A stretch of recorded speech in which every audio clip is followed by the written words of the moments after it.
So we're in this series on twisted scripture, looking at scriptures that we think have gotten twisted in some ways. This morning's text comes out of Matthew chapter 26. It is one that I think is extremely important and has been twisted in some pretty negative ways. Sometimes the twisting is sort of innocuous, sometimes it's lethal, and this is one of those that has been to some degree lethal. Matthew 26. While Jesus was in Bethany in the home of Simon the leper, a woman came to him with an alabaster jar of very expensive perfume. This jar of perfume it would have cost about a year's wages for an average worker in Palestine. It was very expensive stuff. And she poured this ointment on Jesus' head as he was reclining at the table. When the disciples saw this, they were indignant. "Why this waste?" they asked. "This perfume could have been sold at a high price and the money given to the poor."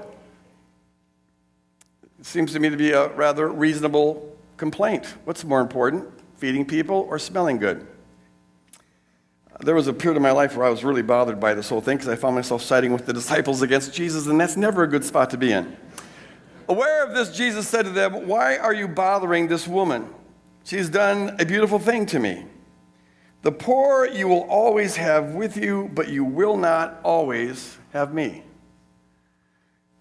He goes on to say that she's anointed me for burial, and that whenever the good news is preached, she'll be remembered.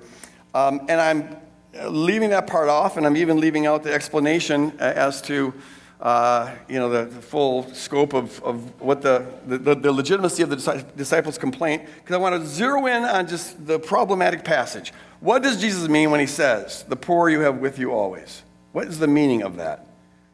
So this passage has been twisted in some serious ways. It's sometimes taken to mean that Jesus is saying that there will always be poor people, and there's not much you can do about that.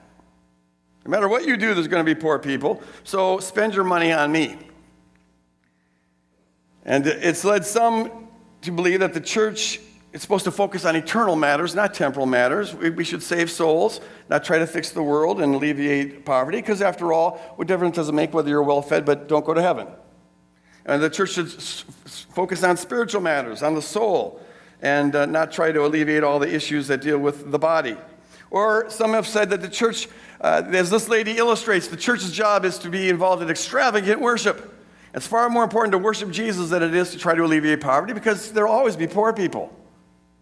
I have heard of one pastor who had explicitly appealed to this verse as his proof text to justify spending almost $1 million on this nice, God-glorifying church steeple, when just a little ways away from the church there was an impoverished neighborhood where there were people who were squatters in abandoned buildings and homeless folks. And his justification was, look, no matter what we do, there's going to be more poor people, and our job is to glorify Jesus, and a tall church steeple would do that. Now, I don't think it's really a coincidence that most of the folks who give this interpretation of this passage are not among the poor. I'm just thinking. Most of the folks who give this interpretation don't know what it's like to be focused on having to worry about how you're going to get food on the table tonight for your kids, or how you're going to be able to get new shoes, or any shoes for Johnny who's outgrowing his old shoes, or how you're going to keep the heat on during the winter. Or they don't have to worry about, they don't know what it's like firsthand to worry about your kids getting shot, whether by a gang member or a police or a racist. And so they may not realize, the folks who give this twisted interpretation may not realize that if you're living your life focused on trying to keep your kids alive, you don't have a whole lot of emotional or mental space in your life to worry or wonder about or be curious about a gospel that only becomes relevant once they're dead. I also don't think it's a coincidence that the folks who give this interpretation are not among the poor, in that it's a pretty convenient interpretation to have. Because it means that if you're well-to-do, you don't have to have any kind of guilt about, or feel any kind of responsibility about helping the poor. No, they're always going to be there, and so you're off the hook. And so now you can extravagantly spend your money on your church or anything you want. So the thinking can go a little bit like this. Well, gosh, it's really too bad that, a mile away we've got these poor folks squatting in these abandoned, condemned buildings. That's too bad. It really breaks our heart to see that, but there's not much we can do about that.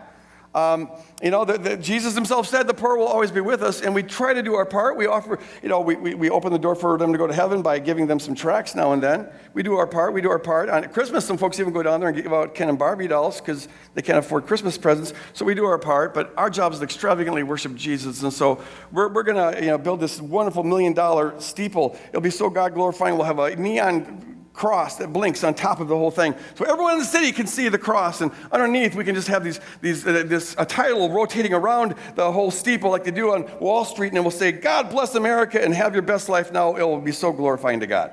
That's the kind of thing that can happen with this kind of twisted interpretation. I kind of think that's not what Jesus is getting at here.